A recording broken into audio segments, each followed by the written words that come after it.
Oh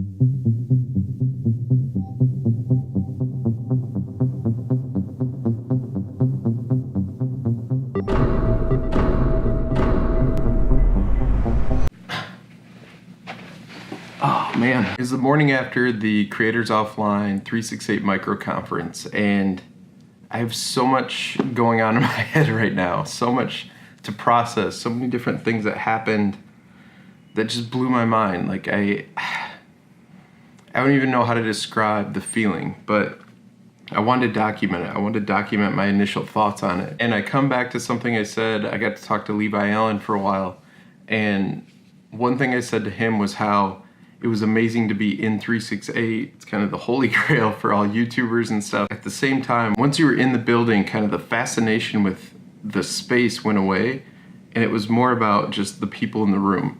It was an amazing group of people. People I look up to, people I've interacted with. It was so validating and so refreshing to be in a room where it wasn't, as Felix Schlater said, he's like, you didn't have to ask, what do you do? You say, what do you create? You automatically knew everybody in there was creating stuff like you are. It was definitely a special night, and I'm just, again, like I said, I'm processing a lot. I have a lot of work to do.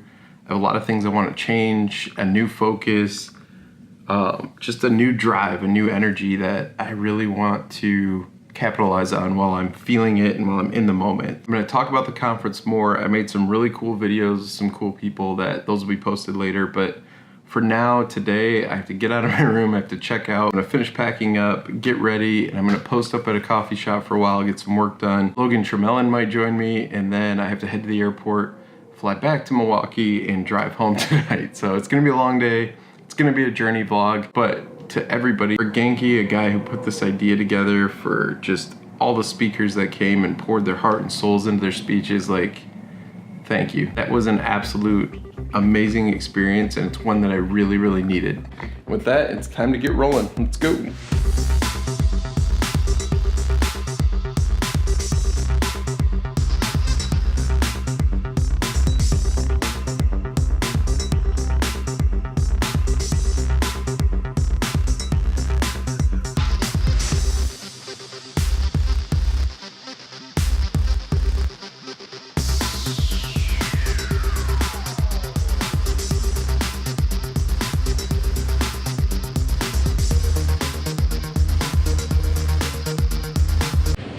I am a little bit concerned because I made it back from Milwaukee, but it is very icy outside. Heard the roads are horrendous. My flight was delayed 4 times, and now I have a 4-hour drive back home.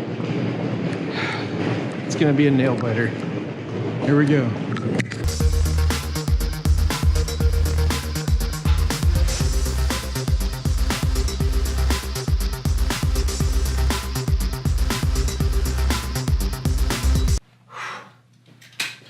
Quick update to what's going on. So I tried to make it home last night, and it was about 2 in the morning, and I had to call it. The weather got too intense. I was basically the only car on the road, but the snow was so thick that, like, I was drifting. I couldn't see where the road was, where the edge of the road was. So I called Maureen and said, I'm tired because my flight got delayed and everything else. Number 2, I want to play it safe. So stopped at a hotel.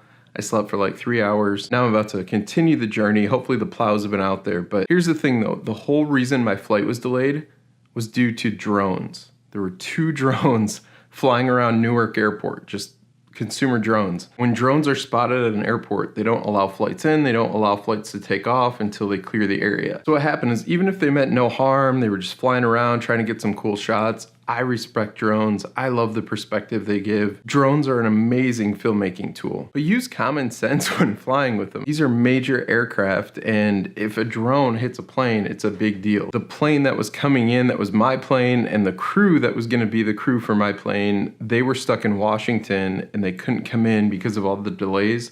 And then all these flights got canceled. And what happened was, when I landed in Milwaukee, originally I would have been fine, but because of the delay, I hit the big winter storm. It just goes to show how one little action can create a big impact, even if it's negative. Have fun with them, use them, but use them safely. It's time to get going. I want to get home and see the babies. I don't know why I said it that way. I'm getting a little loopy right now. It's like 5 a.m. right now. I slept 3 hours. Cut me some slack, please. All right, let's go.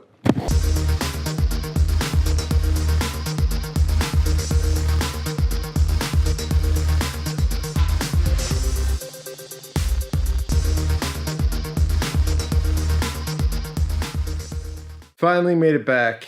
What a journey.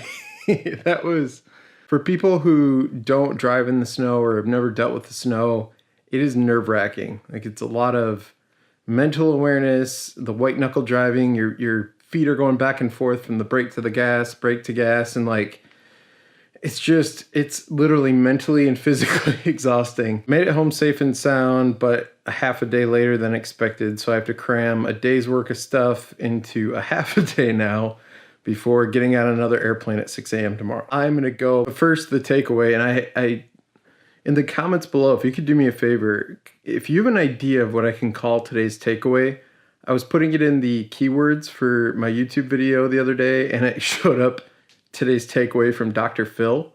So apparently Dr. Phil has a today's takeaway on his show every day. I didn't know that. So if you have an idea for a name for that, I am open to ideas right now. Please put it in the comments below if you do have an idea for it. That'd be awesome. But the takeaway for today is simply this. Always try to push yourself.